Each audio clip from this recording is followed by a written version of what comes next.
आखिरी सवाल, आपका चुनाव लड़ना तो अभी तय नहीं है, लेकिन जो अपोज़िशन में हैं जो व्यक्ति जिन्हें बबलू शुक्ला नाम के तौर पे जाना जाता है, उनका तो चुनाव लड़ना लगभग तय है, क्योंकि वो इसी डील पे सपा से भाजपा में आए होंगे कि वो अगला चुनाव भाजपा की टिकट पे लड़ेंगे।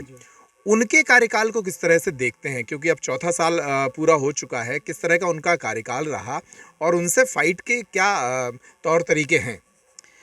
अ, उनके कार्यकाल के बारे में तो आप सभी लोगों को हमसे बेहतर जानकारी होगी, पर जितना अभी हम समझ पाए हैं, जितना हम देख रहे हैं, अ, हर गांव में मतलब ऐसा कोई कस्बा नहीं होगा जहां वो दारू नहीं फेंक रहे हैं, भले ही उनकी दुकान हो वहां की या ना हो।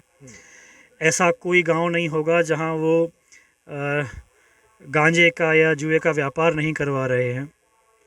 उन्होंने अपनी पूरी ऊर्जा, मुझे ऐसा लगता है कि केवल अपना नशे का जो उनका व्यापार खड़ा हुआ है उसको फैलाने में की है।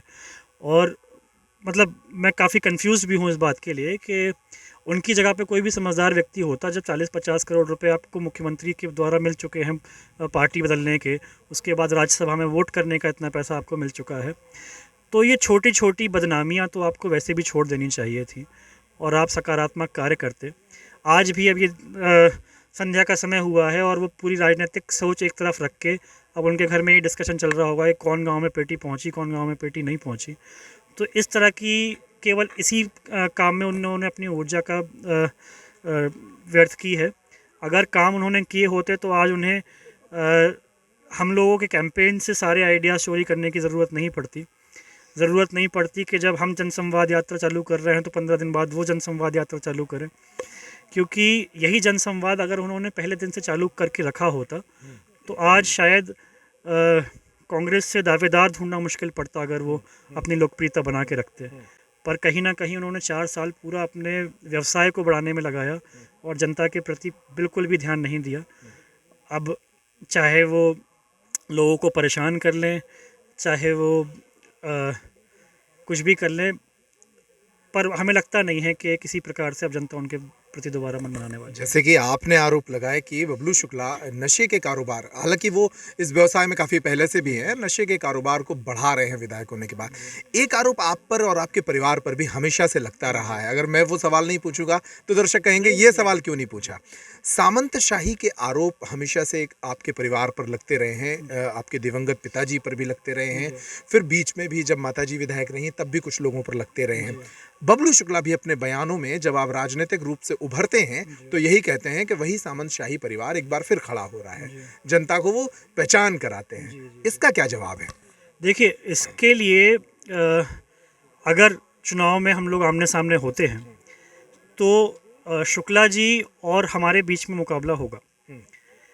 और अगर वो मुकाबला होता है तो जनता अपने आप निर्णय कर सकती है कि कौन सामंतशाही है दोनों पार्टियों में से और कौन नहीं है। क्योंकि आज जितने गांवों में हम जा रहे हैं और जो भी आपको जनसमूह साथ में दिखाई देता है, उसके अलावा भी एक बहुत बड़ा समूह है जो ये कहता है कि राजा बहुत परेशान है और बिल्कुल आपके साथ रहेंगे। आप ओपन मत करो वरना थानेदार से लेके और एसडीएम तक सब हमारे पीछे पड़ जाएंगे। शुक्ला जी एक एक पल की नज़र रखते हैं कि कौन आपके साथ जा रहा है, कौन नहीं जा रहा है। तो क्या ये सामंत शाही रवैया नहीं है? उनके भी बहुत सारे कार्यकर्ता हैं जो हमारे गांव में भी हैं, हमारे क्षेत्र में भी हैं। पर आपको एक भी व्यक्ति अगर ऐसा मिल जाए जो ये कहे कि हमने कभी उनसे उनके ऊपर दबाव बनाया या डराया या धमकाया कि भाई उनके साथ काम मत करो, तो हम सामंतशाही हैं। और अगर उन्होंने हमारे कार्यकर्ताओं को डराने धमकाने की और चुप कराने की कोशिश की है तो वे सामंतशाही हैं। तो इसका निर्णय जनता बहुत आसानी से चुनाव के उस समय पे कर सकती है। और हम तो अब क्या 30-32-33 साल के होने वाले हैं। तो अगर आपको, हम तो मीडिया के सभी बंधुओं से ये रिक्वेस्ट करते हैं कि अगर आपको हमारे 33 साल के जीवन में एक भी व्यक्ति ऐसा मिल जाए जो मारना छोड़िए, गाली देना छोड़िए, ये कह दे कि हमसे चिल्ला के बात की थी, तो हम आपके सारे आरोप स्वीकार कर लेंगे और राजनीति से वहीं हाथ जोड़ लेंगे। चलिए, तो भुवन विक्रम सिंह कह रहे हैं कि निर्णय जनता करेगी, निश्चित तौर पर निर्णय जनता ही करेगी।